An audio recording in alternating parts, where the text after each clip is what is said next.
नमस्कार, मैं हूं विनय बोराना और आप देख रहे हैं आपका अपना चैनल। आज हम जिक्र कर रहे हैं विश्व में तहलका मचाने वाले जेफरी एप्स्टीन के बारे में, जिसके कारण पूरे दुनिया के बड़े बड़े देशों में राजनीतिक उथल पुथल मची हुई है, राजनीतिक भूचाल आया हुआ है।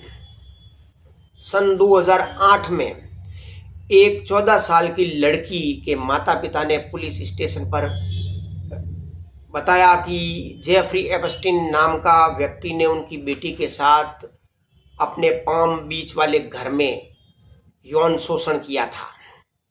पुलिस की जांच के बाद एप्स्टीन के घर में सैकड़ों लड़कियों की नंगी तस्वीरें मिली और उसको सेक्स क्रिमिनल के रूप में रजिस्टर कर लिया गया। इसके बाद एप्स्टीन ने फ्लोरिडा में अभियोजन पक्ष के साथ एक समझौता किया और उस समझौते के तहत उसको जेल कम हुई।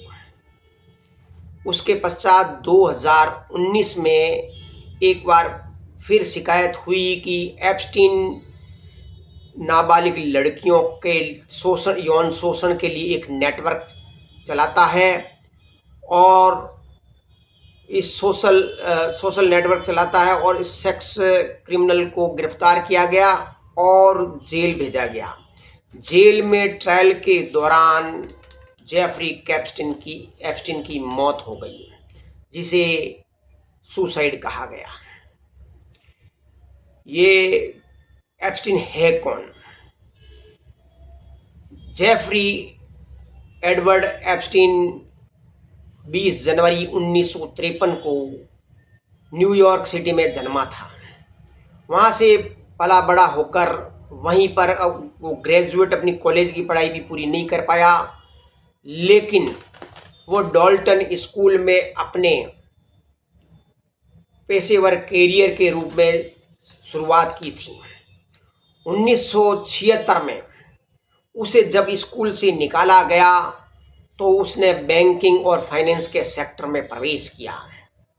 उसने अपनी फाइनेंस की फर्म भी स्थापित की थी, लेकिन उसके पहले उसने बियर इंस्टेंट्स नाम में कई भूमिकाओं के रोल अदा किए थे।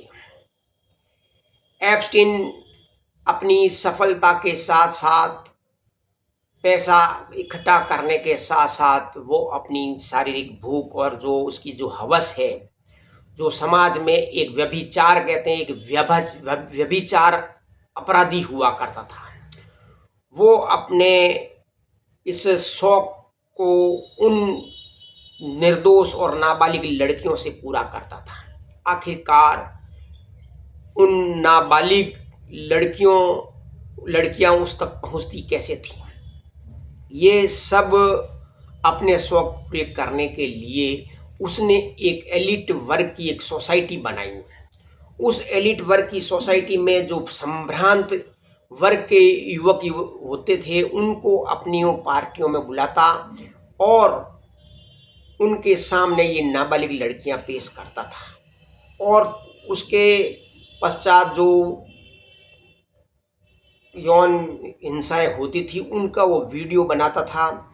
कमरे के अंदर वो वीडियो कैमरे लगाता था, पर्दे के पीछे, बेड के पास, कई प्रकार की तरह की वो ऐसी मशीनरी का यूज करता था, इस्तेमाल करता था, जिसके कारण उनके जो ये गलत हरकतें उन वीडियो में कैद हो जाती थी, फोटोग्राफ्स आ जाते थे। फिर उसके पश्चात वो एप्स्टीन उन लोगों को ब्लैकमेल किया करता था। ऐसा करते करते अमेरिका में ये बहुत बड़ा वर्ग बन गया था, लेकिन अमेरिकन लड़कियां ये नहीं थी। ये एशियाई और अफ्रीकी देशों से तस्करी के द्वारा या किडनैपिंग के द्वारा अमेरिका में पहुंचाई जाती और इन पैसे वाले लोगों की हवस मिटाई जाती थी। उसके पश्चात उन बच्चियों का क्या होता था पता नहीं है। जिस प्रकार कुछ साल पहले नोएडा में एक निठारी कांड हुआ था, उनका नौकर, एक सरदार जी जो बिजनेसमैन थे, उनका नौकर आस पड़ोस के छोटे बच्चों को टॉफियां देकर बुलाता था और उनको मार के, उन सरदार जी को ये व्यभिचार का बड़ा शौक हुआ करता था, अपने मित्र मंडलियों को लाया करता था, तो उनकी पार्टियों में उन बच्चियों को काट कर उनका भोजन तैयार करवाता था। उसी प्रकार एप्स्टीन के मामले में भी ऐसा ही लगता है कि उन बच्चियों को ऐसा ही किया जाता था। अमेरिका की पॉलिटिक्स में जो विदेश से जो राजनयिक आते थे या राष्ट्राध्यक्ष आते थे, उनके साथ भी यही होता था। उनसे मेल मुलाकात करवाने के पश्चात अपने आइलैंड में ये एप्स्टीन लेके जाता और रंगरलियां मनवाता और उनके वीडियो और फोटोग्राफ्स लेने के बाद उनको ब्लैकमेल किया जाता था और अमेरिकन पॉलिटिशियंस उनको उनके देश की सत्ताएं हथियाते थे, तख्ता उल्ट करवाते थे और जो मर्जी उन देशों से काम करवाया करते थे। डोनाल्ड ट्रंप भी एक तरह का सेक्स क्रिमिनल्स है जो कि एप्स्टीन के साथ ही हुआ करता था। और डोनाल्ड ट्रंप की जो आज हरकतें या कोई इस प्रकार के जो व्यवहार दूसरे देशों के साथ करता है, उससे ये जाहिर होता है कि यही ब्लैकमेल लोगों को किया करता था। और 2019 में जब उसे गिरफ्तार किया गया तो वो मारा गया था, लेकिन उसके मरने के पश्चात जो फाइल्स खुली है उसे एप्स्टीन फाइल कहते हैं।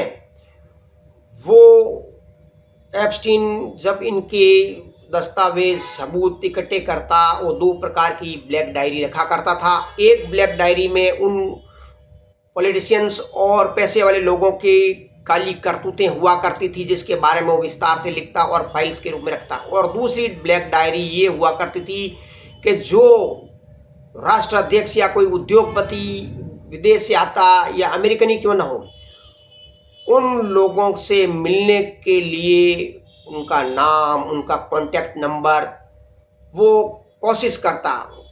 तो जो कामयाबी हो जाती, जो उनकी करतूतों में शामिल हो जाता, उनको बड़ी डायरी में डालता और छोटी डायरी में उनका केवल नाम और पता ही होता।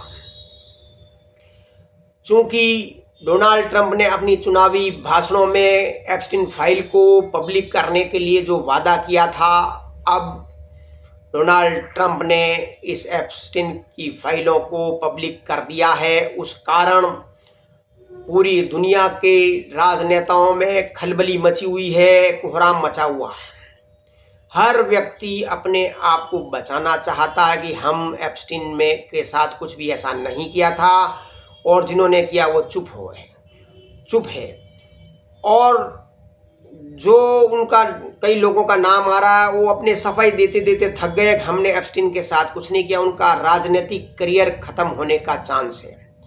विपक्षियों को ये मौका मिल गया है कि किसी प्रकार नाम आने पर उनके देशों में उन नेताओं की बखिया उधेड़ी जाए और उनका राजनीतिक करियर खत्म कर दिया जाए।